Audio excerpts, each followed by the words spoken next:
Fala pessoal, eu sou o Diego Souza, esse é o nosso canal Falando de Flu e no vídeo de hoje nós vamos falar um pouquinho sobre o reforço que o Fluminense anunciou ontem, sobre a situação do Fluminense para o jogo de sábado contra o Bahia. Perdeu alguns jogadores, perdemos o treinador para o jogo de sábado. Então, antes de mais nada, se você não é inscrito no canal ainda, se inscreve, dessa moral pra gente. Nós estamos aí na luta para chegar aos 3.000 inscritos, agora estamos nos aproximando dos 2.200, então pô, se inscreve aí, dessa moral, deixa seu like, deixa um comentário aí também no vídeo, fala o que você achou dessa contratação do Fluminense, compartilha esse vídeo com todo mundo que você puder compartilhar e ajude o Falando de Flu a chegar cada vez mais longe. Agora, sem mais delongas, bora pro vídeo de hoje. Então, ontem, quinta-feira, o Fluminense anunciou a contratação do Diogo Barbosa. Já era algo sabido por todos, que o Fluminense só faltava anunciar o jogador chegou, foi anunciado, já treinou ontem no CT, então provavelmente nesse sábado, mais tarde domingo, vai sair o vídeo falando a análise completa do jogador. Então já deixa nos comentários se você também vai querer ver essa análise completa do jogador, e vamos falar um pouquinho do nosso ponto de vista em relação ao jogador em si. O Fluminense hoje passa por um problema muito sério, que a gente não tem lateral esquerdo. O Marcelo estava recuperado de contusão, não conseguiu jogar na última quarta-feira. Alexander só volta em setembro. Jorge não joga mais pelo Fluminense. Você tem os dois garotos da base, Jefté e Esquerdinha. Lembrando, o Diogo Barbosa só pode jogar pelo Fluminense em julho, quando abre a janela. Então ainda falta aproximadamente mais uma semana, 2 semanas aí, uma semana, 2 jogos para que ele possa ter a condição de jogo. Caso a gente queira utilizar, provavelmente vai utilizar quando o Marcelo não tiver condições de jogo. Então, o Diogo Barbosa foi anunciado. No começo eu estava relutando um pouquinho sobre a contratação do Diogo Barbosa, não via muito sentido nisso, até porque a gente tem uma molecada da base promissora. Mas com essa nova condição do Alexander, que ele vai ficar um bom tempo fora, e como o Diniz não parece querer dar oportunidade para os garotos da base agora, eu já estou começando a achar que essa contratação do Diogo Barbosa foi uma boa. Claro, a análise a gente vai ser mais completo, vai falar melhor, mas por quê? Eu não aguento mais ver o Guga jogando lateral esquerda. O Guga jogando lateral esquerda é fechar Xerém, porque se o Esquerdinho ou o GFT jogar menos que o Guga tem jogado, cara, então a gente não tem mais base. Então, por isso que eu comecei a considerar uma boa contratação do Diogo Barbosa. Tomara que ele chegue, dê certo, seja um bom reserva para o Marcelo, consiga desempenhar bem seu futebol e ajude o Fluminense quando não tiver lateral esquerdo, porque realmente está muito difícil jogar com o Guga. E também até falando um pouquinho, como eu não consegui gravar o pós-jogo de Fluminense Atlético Mineiro, não teve como gravar vídeo nessa quarta-feira, nessa quarta, nem na quinta. Eu gravei na quarta, não gravei na quinta. Normalmente eu gravo na noite de um dia para outro dia. Eu vi o jogo do Fluminense, acabou tarde, estava um pouco chateado com a situação do jogo, acabei que nem gravei vídeo. Estou vindo aqui agora dar uma pincelada também relacionada ao jogo do Fluminense com o Atlético Mineiro. Cara, o jogo do Fluminense foi um jogo muito ruim. O Fluminense está saindo muito das suas características originais, que é a questão do toque de bola, questão da construção do jogo. Está tentando ir para um jogo muito físico, muito pegado. Com isso, está matando o Germancano. O Cano está tendo poucas oportunidades e também não consegue mais repetir seu nível técnico igual ele tinha quando a bola chegava. Ele conseguia criar situações de gol. A gente olhando assim, um compilado do time do Fluminense: Samuel Xavier, Nino, David Braz e Guga. O Guga muito mal, a gente tomou um gol contra que o Guga acabou falhando feio. O Cano desvia a bola para trás, o Guga faz o gol contra.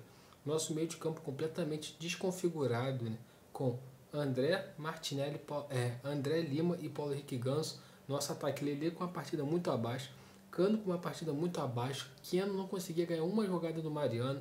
Então isso tudo acho que influenciou demais para a derrota, para o empate do Fluminense 1-1, que foi um jogo muito ruim. Eu, no meu ponto de vista, achei que o Diniz mexeu mal no time também, Acho que ele poderia ter tentado outras opções.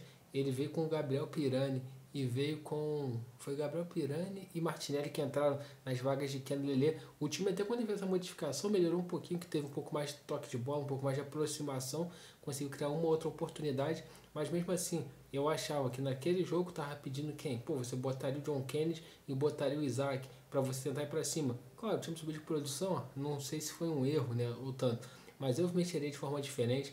O Cano estava mal também no jogo há muito tempo, ele botou o John Kennedy faltando acho que 7 minutos para acabar o jogo. Então, esse ponto que eu estou questionando um pouco o trabalho do Diniz. Pessoal, você é fora de Diniz? Não sou fora de Diniz porque eu acredito que dentro das opções que a gente tem, ele é a melhor opção que a gente tem. Ele consegue distrair melhor do elenco. Mas algumas teimosias dele já está extrapolando um pouco, o torcedor do Fluminense está ficando um pouco saturado. O Fluminense está marcando linha muito baixa. Está lembrando até um pouco o time do Abel Braga, essa marcação muito lá embaixo.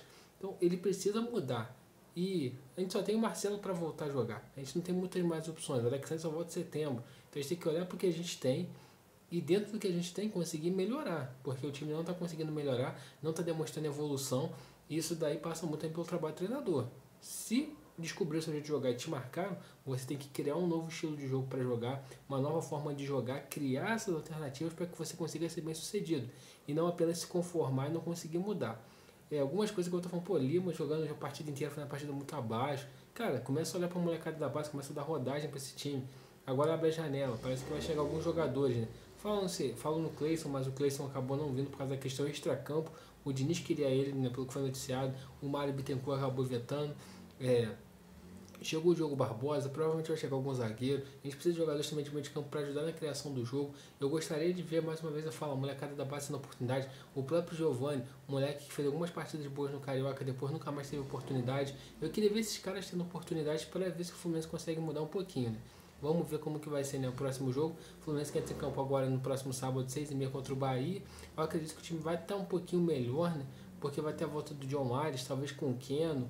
Você talvez, né? Não sei se o Lima vai ser mantido como titular. Acredito que sim, porque o Martinelli deve ser quadro para primeiro volante, né? O time do Fluminense com Martinelli, Lima e Ganso, né? Ou talvez ele vai sacar quem pode ser substituto também do André, o Thiago Santos, a gente não sabe.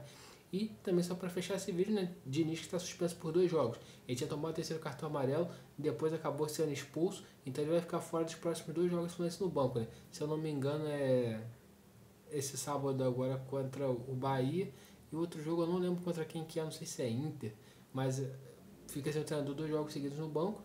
Só não vai ser seguidos porque 2 jogos seguidos pelo Brasileiro, que a gente tem o jogo contra o Bahia, depois tem Libertadores, depois tem o jogo do Brasileiro. Então, que o Diniz possa conseguir mudar e fazer o time voltar a jogar bem, porque a gente está com saudade, né, de o Fluminense jogando bem e conquistando vitórias. Então, pessoal, esse vídeo de hoje, se você gostou, deixa seu like, pô, se inscreve no canal aí, ajuda a chegar a esses 3.000 quanto antes possível. Se inscreve, compartilha o vídeo, convida alguém para conhecer o canal Falando de Flu, e saudações tricolores e até a próxima.